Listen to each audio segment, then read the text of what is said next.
Quiet, numbskulls, I'm broadcasting. The medical marijuana.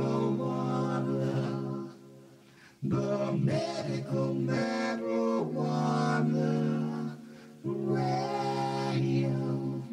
Radio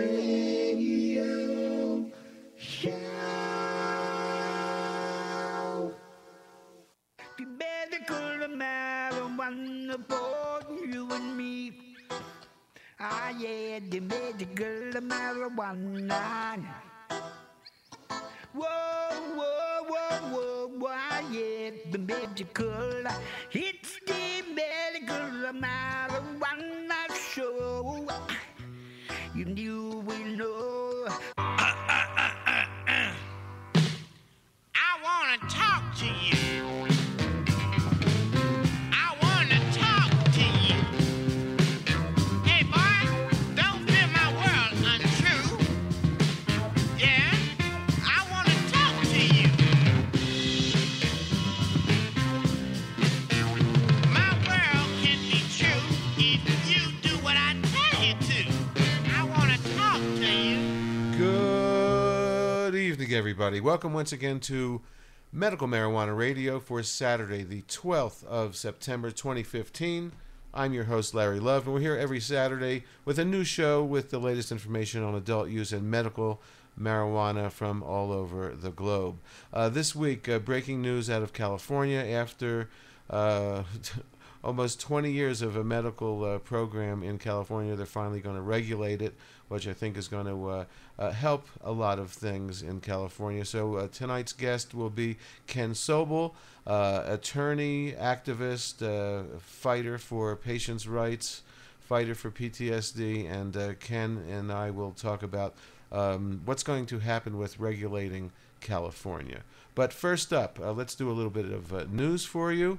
A sad story out of Topeka, Kansas. A Vietnam veteran with cancer is denied his pain medication after testing positive for cannabis that he is using for his PTSD and some other affliction. So here is this report.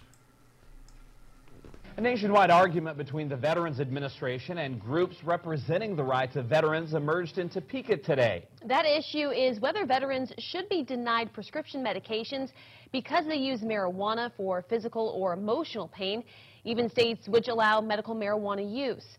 We found out about it when a Vietnam veteran contacted us earlier today. New at 10, KSNT News' Tyler Carter has his story. Tyler? Jared and Christina, Gary Dixon has been smoking marijuana since 1972. He says he started smoking pot to help with emotional pain, and now battling cancer, it helps him physically as well. I went in to get a refill on my medication, my pain medication, and they refused to let me have it because I have marijuana in my blood. Gary Dixon is a 65-year-old disabled Vietnam veteran. While in Vietnam, he was exposed to Agent Orange. I heard from something that I got right from my country. Now he's got stage 4 lung cancer, doesn't have much time left to live, and readily admits to smoking marijuana. Tuesday morning, Dixon and his wife Debbie drove up to Topeka from Fort Scott, like they always do, for Dixon's stroke group therapy and to pick up his pain medicine. But this time his visit went different. He had to take a urine test and sign an opiate consent form. I said, "You wanting to see if I still smoke marijuana?" I said, "I do." Dixon takes 10 to 15 pills a day. Tuesday afternoon, he walked out of the VA empty-handed. If you take marijuana and you take pain medications, there are two things that decrease your alertness. Dixon is the latest in the growing number of veterans caught in a change nationwide within the VA. They have to sign an opiate consent form, which outlines the negative effect of mixing painkillers, and marijuana is now required. Under the new VA guidelines, vets can get their prescriptions filled or use marijuana, but can't do both. Always have had marijuana in my blood and will continue to have marijuana in my blood. If Dixon was to stop smoking, could he get his medication back? I can't say that with 100% certainty. Dixon says he'll continue using marijuana for the physical and emotional pain and try to find the $400 a month for his prescriptions. In the studio, Tyler Carter, KSNT News. Thank you, Tyler. And currently, several veterans groups are lobbying Congress to change the VA's policy in states which allow the use of medical marijuana. That's something Kansas has still rejected. So this is exactly a reason why medical cannabis needs to be federally legalized, so that veterans and other people can use this no matter what state you're in. It's unfair, it's discriminatory, and this kind of crap has to stop. Another really important issue with medical cannabis is testing. Okay, we've been fighting about it, getting it here. We have it here. The DOH is not enforcing it. We finally have 3 labs at least that are currently testing some things. I don't know who's testing. I don't know how many LNPPs, those are licensed nonprofit producers, are testing. A lot of them don't want to spend the money. But up in Denver and in Colorado, where obviously there's a medical program and an adult use program, testing is also very important. And they found that pesticides are showing up in some of the products. So here is a report from the Denver Post, and I found it kind of interesting. So what's happening up there is happening everywhere. Take a listen. Hey, we're here at Gobi Analytical, and this is one of the few Ricardo Baca labs in Colorado. Here with Peter Peroni, and he's going to show us around. We're going to talk about how these concentrate samples turned out that we're having tested for pesticides for the Denver Post investigation. This is the mass spectrometer, and it's a very sophisticated instrument that detects each pesticide based on its molecular weight. We started doing the pesticide testing about 4 months ago when we were contacted by one of our clients who had been quarantined by the Denver Health Department and the Denver City Attorney's Office. This is what the data that you might see. This is a standard here, and these signals are all representative of the fragments of pesticides, and this is what we will detect in a sample. I think everybody has been surprised at how long these pesticides stay in the plants in an indoor environment. So they don't degrade as fast when they're grown indoors, or they're not metabolized as fast. Actually, we're really not sure why, but they take a lot longer to get out of the plant than anyone had realized. The other surprise was that this stuff gets concentrated down into the waxes, and it's extracted in the butane just like the cannabinoids are. And so even if you have just a little bit of it in the trim, that will get concentrated into the wax. So what we found here, so on the first sample, you've got, say, about 700 part per billion of imidacloprid and about 700 part per billion of myclobutanol. This is the first sample of Mahatma Black Label Alpha Blue Shatter. That means that the grower did stop using this well before the harvest time. Sure. And he didn't have very much in the stage. Yeah. And so that result is even about midway between the EPA guidance for the imidacloprid and myclobutanol. And this is about midway between what the EPA tolerances are. So it's really not that high. So it's less than 1 ppm. And like we were talking about before, 1 ppm, well, 1% is 10,000 ppm. So 1 ppm is 0.00001%, something like that. So those are pretty reasonable levels, right? So the source, I would say the source material had very little pesticide in it. So if you're giving that a grade for the 30-some pesticides that you were testing for, what grade would you give them? I'd give that one a B. Give it a B. Okay. Yeah. The Mahatma grapefruit diesel wax. Okay.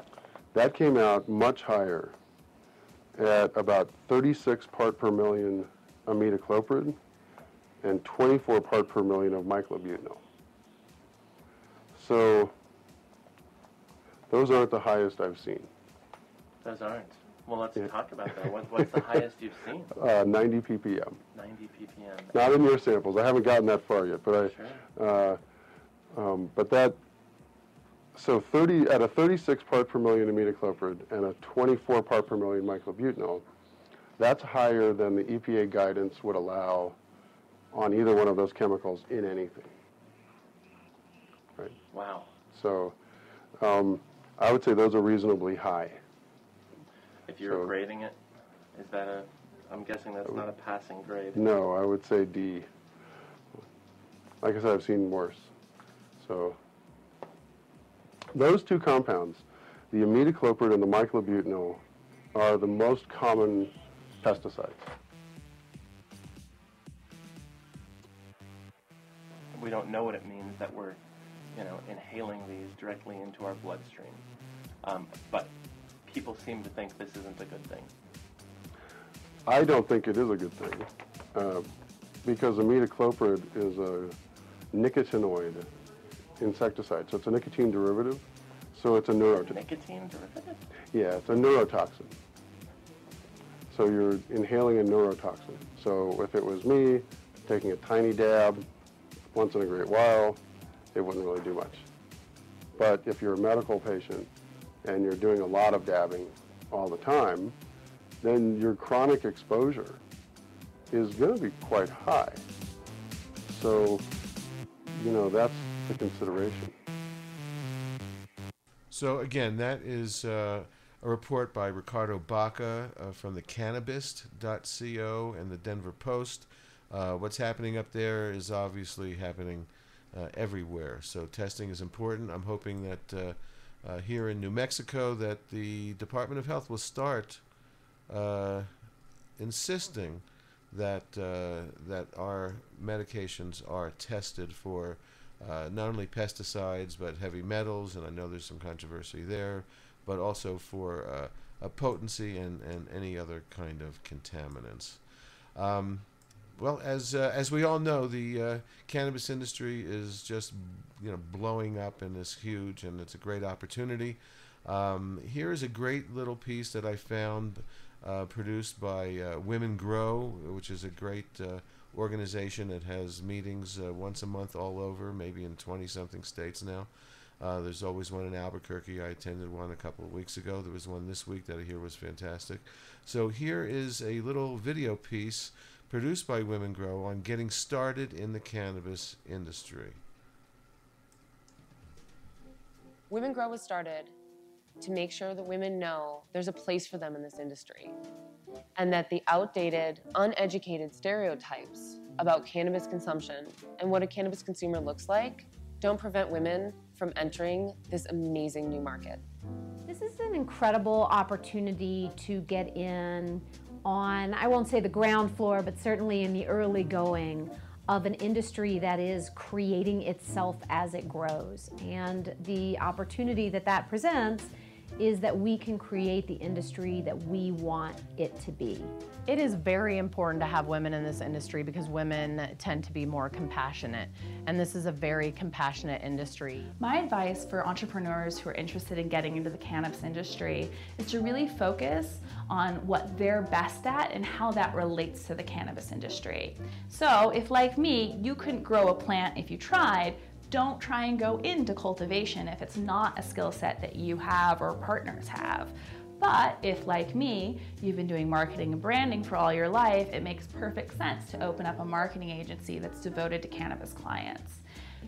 And in my touring of a lot of the different dispensaries here in Colorado, you can see the difference between the businesses where women were involved in leadership positions and where women were not involved. Typically, dispensaries like The Farm, for example, have beautiful interiors, great display, good lighting, a well-trained staff, and I'm finding those elements that not only make the business more profitable but a better experience for customers, I'm finding those in businesses with women on the leadership team. We've seen an incredible group of women within the industry who have been working since long before the survival of this industry was guaranteed.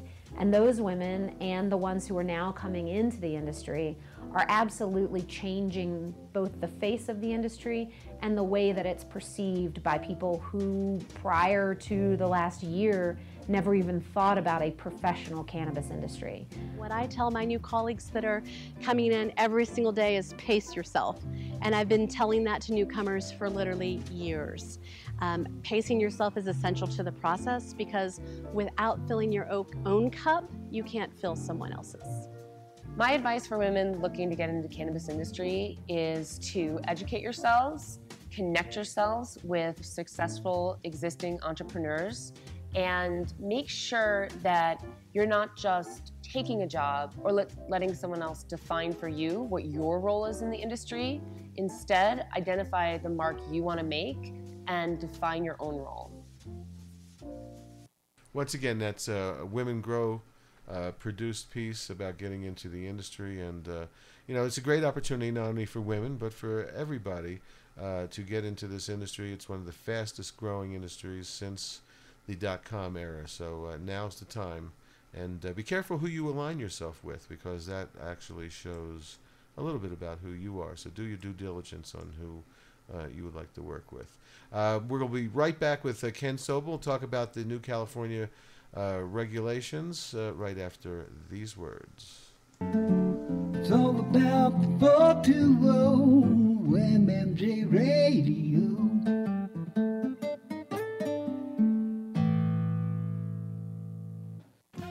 I'm Robert Platjorn with Marijuana Facts from the Silver Tour. Data from the National Highway Safety Administration shows that states with medical marijuana averaged a 10% drop in traffic fatalities. According to ForInsuranceQuote.com, marijuana users can expect a lower insurance rate than non-users. Learn more and support more education at thesilvertour.org. That's thesilvertour.org.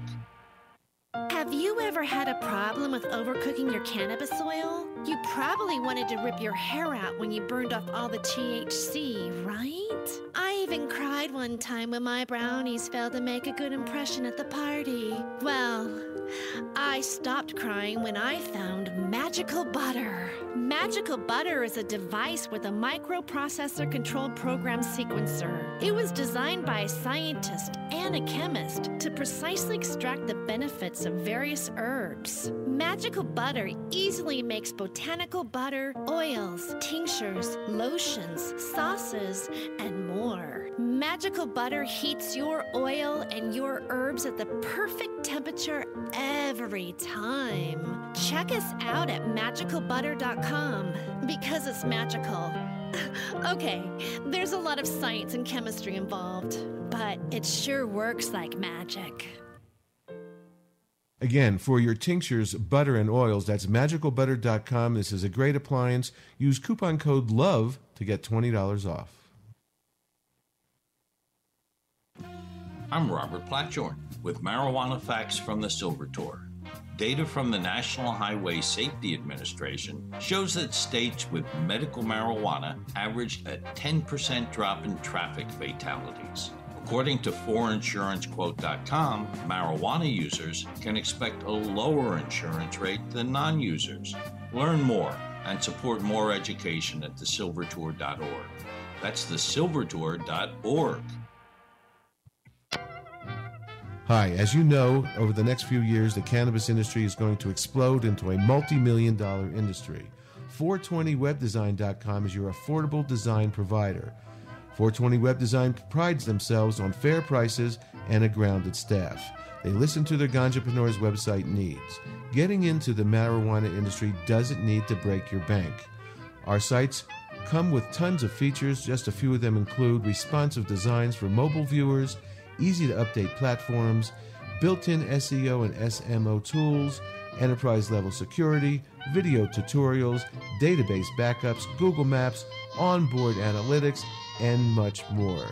This is backed by a decade of website design and development experience. For all of your 420 web design needs, go to 420webdesign.com. Again, 420webdesign.com. Check them out. In 1973, under President Nixon, the federal government set up 5 drug classifications based on risk, Schedule 1 being the most dangerous. What is considered a Schedule 1 drug? marijuana, LSD, and heroin. What is a Schedule II drug? Cocaine. What is a Schedule III drug? Anabolic steroids. What is a Schedule IV drug? Valium. Schedule V drugs are considered the least risky. What is considered the least risky drug? Cough preparations with less than 200 milligrams of codeine. And what drugs are not scheduled at all? Alcohol and cigarettes. Why does the federal government consider tobacco and alcohol a low risk and marijuana a high risk? If you answered I don't know, you answered right. We don't know either. End prohibition now. The medical marijuana. The medical marijuana. Radio. Radio. Show. Hi, this is Steve D'Angelo, and you are listening to Medical Marijuana Radio. And we're online right now with Ken Sobel, who is an attorney and an activist and an advocate for medical cannabis all over the world. And he is in California right now. And last night, I guess, Governor Brown reached a deadline and has some regulations that he wants to put into effect. Can you tell us about all that and any controversies that might be involved, Ken? Yeah, no, Larry, it's good to be with you as always. We are kindred spirits, and thank you for everything you do. Thank you, too. And as you know, I've been a California attorney for 35 years, as well as in Arizona. And most of my focus has been back in California since the beginning of this calendar year. More legislation was introduced to regulate medical cannabis, and one of those bills is AB 266. And there were a number of other bills that were introduced in the Assembly and several others introduced in the Senate, but they're really not worth talking about. So I'll refer to AB 266. That's really the lead bill, and the legislature, as I will tell you in a minute, they may end up carving it up into a couple of other bills that were in existence, but that's more process over substance. But to give you a little background, of course, for years, California has been trying to regulate medical cannabis, and last year it got all the way through the Senate, and then it died in the Assembly. And so I really had no hope that it would ever really get done. And a lot of us are very skeptical. But this year, AB 266 took some traction when the California Police Chiefs Association, the League of California Cities, and the California Cannabis Industry Association basically all reached agreement, and two assembly bills were consolidated into Assembly Bill 266. That bill passed the Assembly on June 4th by a 62-8 margin. Repeat, 62-8. Wow, so it's definitely a bipartisan Yeah, vote. yeah. So, and, you know, in California, you know, about 60% of the Assembly or Senate at any one time are usually Democrats. But just as you say, obviously this was bipartisan. So since then, it went to the Senate. The Senate passed it quickly through one committee, and it was on the verge of getting into the next committee. And meanwhile, the governor decided that this is something he wants to have happen. That is a bill that regulates medical cannabis. And so, in fact, what they did is about 10 days ago, the Senate committee passed AB 266, but only after they completely gutted it. And all the bill said when they passed it is a bill to regulate medical marijuana. So that's a little bit wide open. So it's a little bit weird, you know. What does that mean? What does that exactly mean? Is what we're all asking. It just shows, it really underscores, bold print, that it's going to get done. Because rather than having the legislature pass something that ends up in the governor's desk, and he doesn't like it for whatever reason, he has to veto it, and then they can't address it again until the next legislative session. I see. So this would leave it more open to amend it and sort of hopefully do things in the right way. Exactly. So basically they'll be just in the process right now. Assembly leaders are meeting with Senate leaders, are meeting with Governor Brown staff, and they are reaching a compromise as they write into the bill pretty much everything that was already in it, Larry, but probably something a little bit more or different that the governor wants. Right. Well, they're talking about establishing a Bureau of Medical Marijuana Regulations. Okay, I guess similar to what they have going on in Colorado. So, what is it that do we know exactly how they're going to do some of these regulations, and what happens to people that are in business now? How is this going to affect current operations? Well, it's as one of the Bay Area newspapers put it, and as I've quoted it, it's a tectonic shift. It's a word that we use in California since we're used to tectonic shifts here. But, this is truly tectonic. This is transformative. It's game-changing. It's a fundamental reconstitution of what used to pass as very little regulation in California to what will look more like a New Mexico, or Arizona, Nevada, or any of the other regulated states. Right. Part of the non-regulation. First we have to thank California for being the first to pass medical marijuana back in 1996. So, I lived 30 years in California, and so my heart is there, and I want things to go right. But at the same time that they were the first, and we couldn't have done it and proceeded without them, it was so wide open that it sort of put a negative stigma on our industry, because it was always like, we're going to go see a doctor, wink, wink, my toenail hurts, okay? So part of legalizing in other states had to do with some of the wide openness of what was happening in California. So what is going to change, and how will it benefit the patients, okay? Because we're talking about a medical program here. 2016 and legalization is down the line, but how will this benefit the patients and the medical industry? Well, dividing that into those two components, the medical industry, and on the other side of it, the patients. The patients will continue to have the fundamental rights that they have under our proposition in California, which was 215, which, as you mentioned, passed in 1996. And SB 420 added a little bit to it, and then the Attorney General guidelines added a little more to it. But bottom line is that the patients who really enjoy a very liberal, if you will, or a very progressive-minded method of accessing medicine will continue to pretty much enjoy those.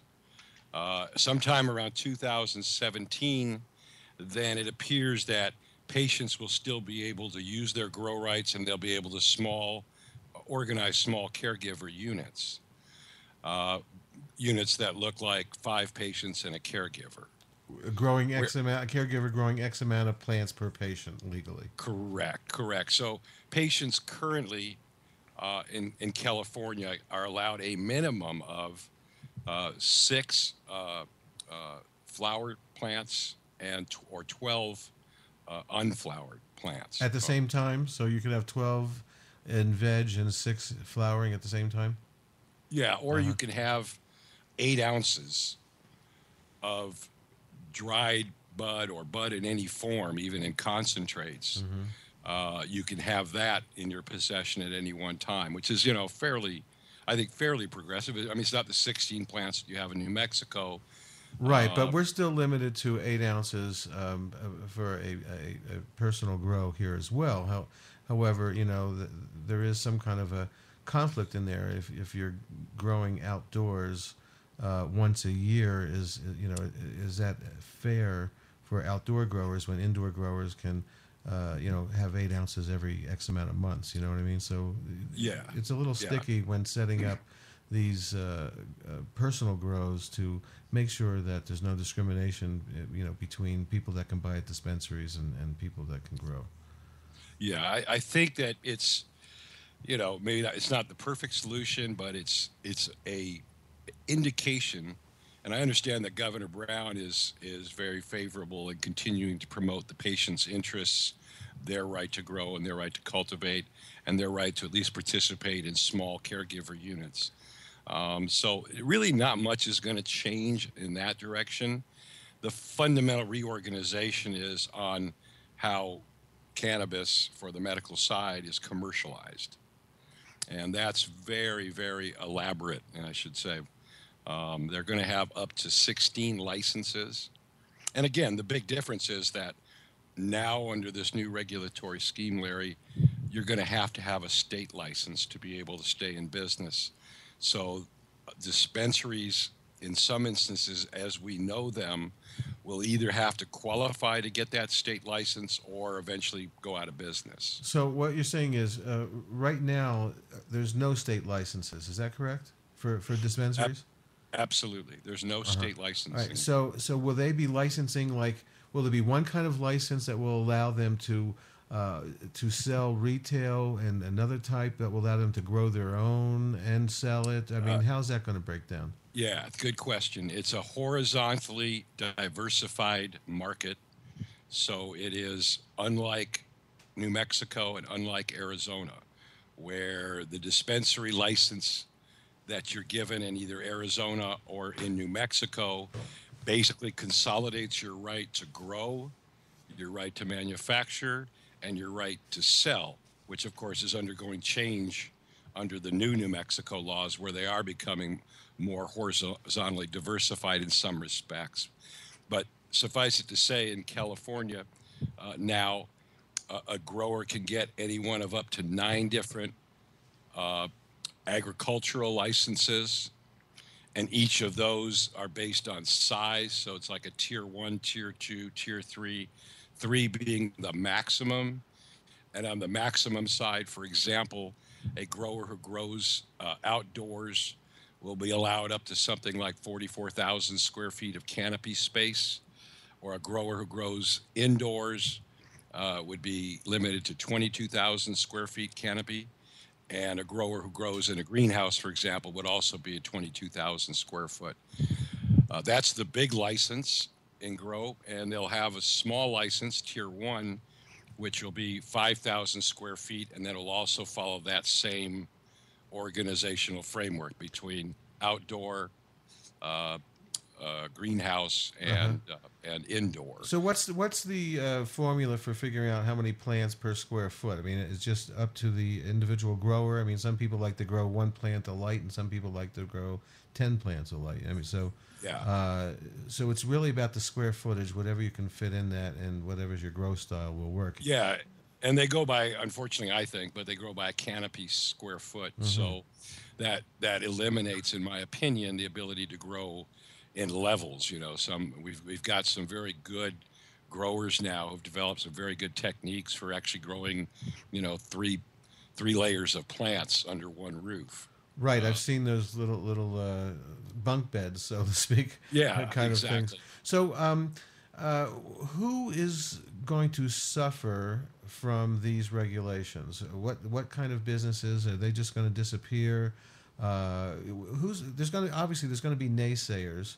There already was somebody online on Facebook that was saying that the California government now is going to legalize the California Mafia, okay, which is they mentioned Harborside and Steve D'Angelo and that stuff. What's the controversy with those people? Because I always thought that Harborside was breaking new ground and they're the biggest dispensary in the world.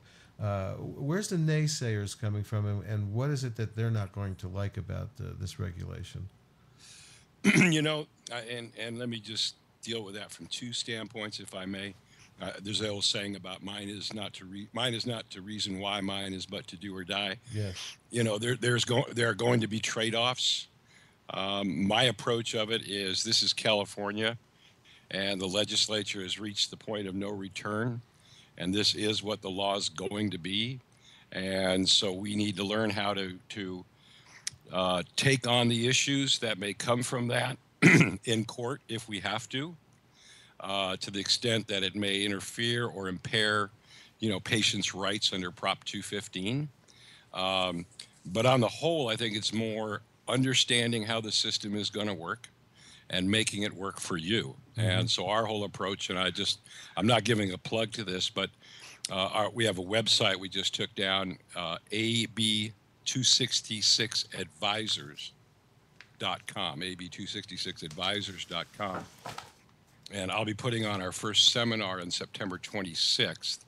But if you go to that website, it'll also give you a lot more background information, more detailed information about this bill and what it will do. Will it do anything to, let's say, setting up qualifying conditions, or is it still going to be pretty wide open? If a doctor recommends that this could help you, that they'll give you a letter, or is there going to be cards issued? Where are they going with all that? Yeah, no, I think that the natural outcome is that patients will get cards that will be issued by the state. But the basic system in California, so that your listeners understand, it's very, very simple to get a card. It's easier here in California than anywhere else that I know of, and the least expensive. So typically here, a recommendation from a doctor costs about $40 to $50 for a year. There is no fee at this point because there is no card system. But when there is in California, I would expect that to be on the low range of $25 or $50. The patients in California not only have the benefit of listed conditions, Larry, but they also have a catch-all phrase that says any other condition that a physician believes will benefit the patient. Right. And I wrote that in, I just finished writing the U.S. Virgin Islands law, and I incorporated that into their bill as well, because that means you don't have to struggle with, you don't interfere with the doctor's relationship of being able to make a clinical diagnosis, and you don't prevent a patient who feels that he or she needs it from getting access to it. Do we know if the Bureau of Medical Marijuana Regulation will be charging a fee to patients to process their applications or send them cards and so forth? Do you think there's going to be a fee there? I believe there will be, only because the requirement is that the system becomes self-sufficient, and reasonable interpretation would be probably a small fee. I estimated for the Virgin Islands, for example, that they could go as low as about $25, and that would cover the administrative cost.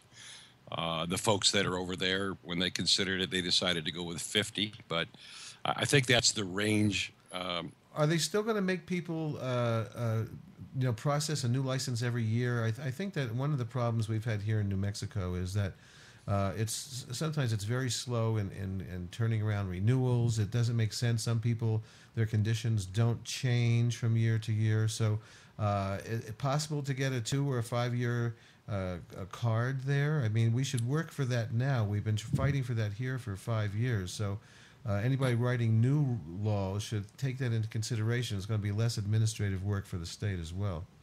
That may be one thing that does come out. That's my wait and see. I mean, I'm kind of interested to see if that becomes incorporated into the final version.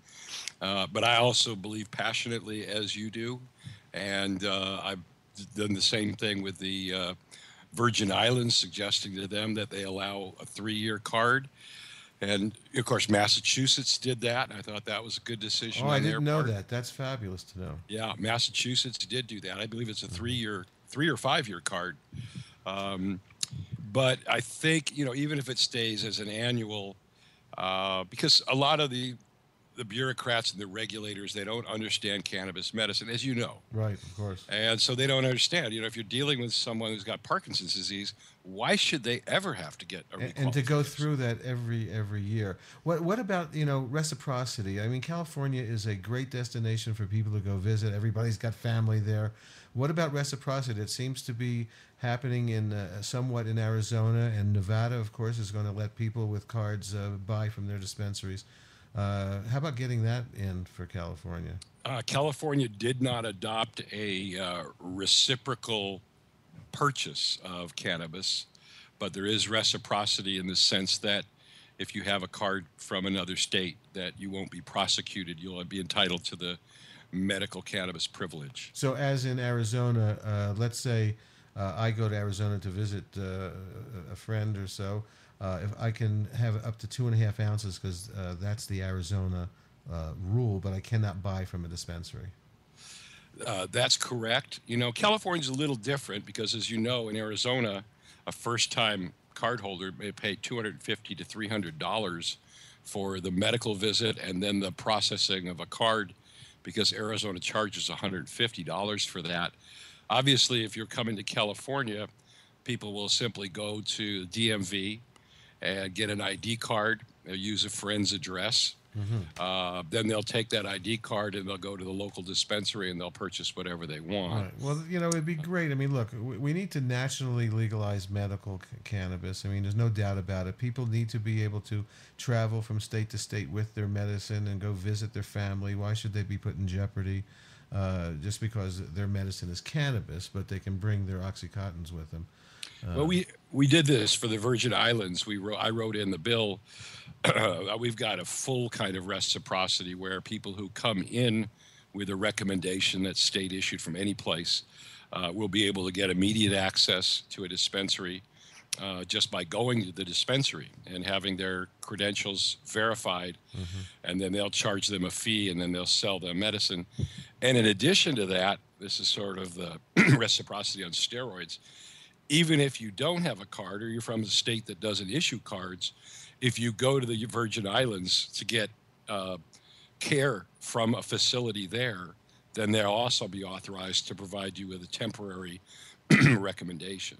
Wow, that's great. I'm very happy that you're working with, you know, other states and other territories and so forth. Let's talk a little bit about legalization in California and in Arizona, since you're on top of both of those. Yeah. Next year, 2016, is going to be huge for medical and adult use cannabis. Will adult use go through in California next year? Yes, absolutely. And at the same time, they're not going to screw with the medical. I mean, they're just getting the medical set now. It'd be terrible if, you know, if they screwed things up. I've said it a million times. With legalization for adult use, we need to make sure that medical is always kept sort of separate and has their own, you know, regulations and so forth. So what's happening with that? And one more thing real quick. What about testing in the medical and recreational as well? Tell me about what's going on in California and Arizona with that. Yeah, still no testing in Arizona. They tried to update their rules, Larry, and then a new governor was elected who had one of these platforms that you see usually from the Republicans. I pull no punches, but that's where it stems from, where they just issue a blanket order that basically says, we will not impose any new regulations on business, and that any new regulations are suspended until our business climate improves, you know, thinking that all regulations are bad. So by the time he came in and imposed that blanket suspension, the Department of Health over there had already promulgated new rules, one of which was going to require testing. And so that remains on hold. But so too, after we beat them, I think, as your listeners may recall, that I'm the lawyer who represented Nurse Heather in the Cannabis Nurses Association, and we petitioned the state to add PTSD, and they refused. And we took them to court, and we won. And the first time in the U.S. history, we proved that cannabis was safe and effective for the treatment of a condition. Yet in Colorado, the medical, I guess the Department of Health advised that they do pass for PTSD, and then I guess some regulators. Who do you know anything about that? Who turned it down in Colorado? Was it psychiatrists again? The psychiatrists seem to be. Yeah, if you read the background information, well, let me say, I offered to go. Nurse Heather and I offered to go there, even on our own dime, to testify. All we asked for was 15 minutes, and they refused. No kidding. Yeah, and so I knew the handwriting was on the wall when I read all the background leading up to this public hearing they were having, and saw that they were making references to the African American, or not, the African exchange student who had consumed some edibles and fell out a window on alcohol as well. Jumped off the balcony. And it's just, you know, it's so hypocritical. It's ironic, hypocritical, whatever you want to call it. Well, it's Reefer Madness 2015. You know, it's the same thing. So it's just ridiculous that there's so much information about how PTSD has helped tremendously with cannabis. It's been legal here in New Mexico. All Colorado had to do was to look down to us and see what's going on with that and how it's helping people. Yet, for some reason, the psychiatric industry seems to be just trying to keep cannabis from being used for PTSD, and it's just really a sad situation. So just to recap real quick, more about when your seminars are and how people can get to those, and who are the people that want to go to your seminars? What kind of people are you looking for? Wow. Yeah. No, I mean, like I said, our core constituents for this would be anyone who's currently doing business in California in anything related to the cannabis industry, whether it's the core business or whether it's, third-party vendors or transporters or people like that. The next group would be anyone who's interested in coming to California to do business, because they start out almost on an even playing field. So that's broadly that. I mean, we'd hope that some policymakers that we've invited, we'll have some of the legislative aides who helped draft the bill will be there. But your listeners could go to AB266advisors.com, and they'll see our first seminar September 26th, and then so is this a webinar? Register for that. Is this a webinar? That no. This is the first three are going to be all live presentations, and then we'll put it into a webinar format. So the first one will be, and the first and only one that's on the site right now is September 26th in San Diego, but we will be posting soon the seminar in Los Angeles for October 10th. And then the third one will be in San Francisco on October 17th. Okay, well, let's, before, maybe a week before each one of those, let's, do a quick little thing and let people know about it. Also, tell us about Nurse Heather and you both have on Cannabis, what is it, Cannabis Radio, which cannabis station is that on? Yeah, we basically are distributed through, where are my notes? She has it on Facebook. We have it on... But what is it, cannabisradio.com? Or, cannabisradio.com. Okay, and Nurse Heather has Good News with Nurse Heather, and in that case, you're Canna Kenny, and you're a co-host, and how often do you do those podcasts, and when's the next one going to be up? I know you did one recently on Crohn's. We did. We just taped 3 more shows today, and usually the shows are put out every week on an ongoing basis. I'm not sure. It might be like a Wednesday, I think they typically get released. But if you go to Cannabis Nurse or cannabisradio.com, it'll kind of list the schedule. Right, and there's some other people. I think Kyle Cushman has a Grow show on there. There's some really great people. He does. And with giving out great information. So, Ken, I thank you for updating us not only on the California situation, but on Arizona and everything else that you and Nurse Heather are doing. I thank you for your hard work. Always good to be with you, Larry. We both send a lot of love to you, Nurse Heather and I. I love you both. Thank you again, and keep us posted on what's happening. I know that we recorded this late Friday afternoon, and there's going to be some more announcements made. So maybe we can even do an update if it's worthwhile. So Ken Sobel, thank you very much. Again, that's AB266advisors.com. If you're in the California medical industry, check it out. We'll be right back after this. Ciao, brother. Thank you.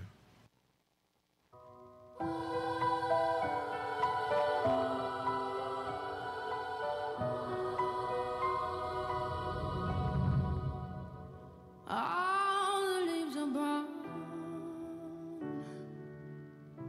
and the sky is gray. I've been for a walk on a winter's day.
Medical Marijuana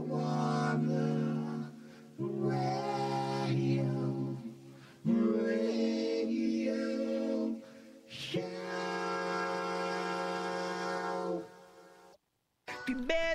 Well, I want to thank Ken Sobel for updating us on what's happening in California and a little bit of what's happening in Arizona. And we'll have him back and Nurse Heather back, of course, in the future. Also want to thank my two radio mentors, both with the initials HS. Thank you for your inspiration. Don't forget my little 5 or 6 minute show on CannaWannaBuy.com. It's Wednesdays with Larawana on CannaWannaBuy every Wednesday. A nice little show with some great information. CannaWannaBuy for all of your medical, recreational, dispensary, and head shop needs. Fast shipping, great prices. CannaWannaBuy.com. If you'd like to hear or see some of our replays or archives on medicalmarijuanaradio.com, MMJRadio.com, my YouTube channel, LSLove88. On SoundCloud, it's MMJ Radio, and on Spreaker, it's MMJ Radio. Also on Spreaker, Time for Hemp, and on iHeartRadio, Time for Hemp. CannabisTube.net and on Now TV, channel 937. Also heard on 420radio.org, Pothead Universe Radio, and on the Roku box. It's the U.S. Weed Channel. Shalom. Catch you next week, everybody.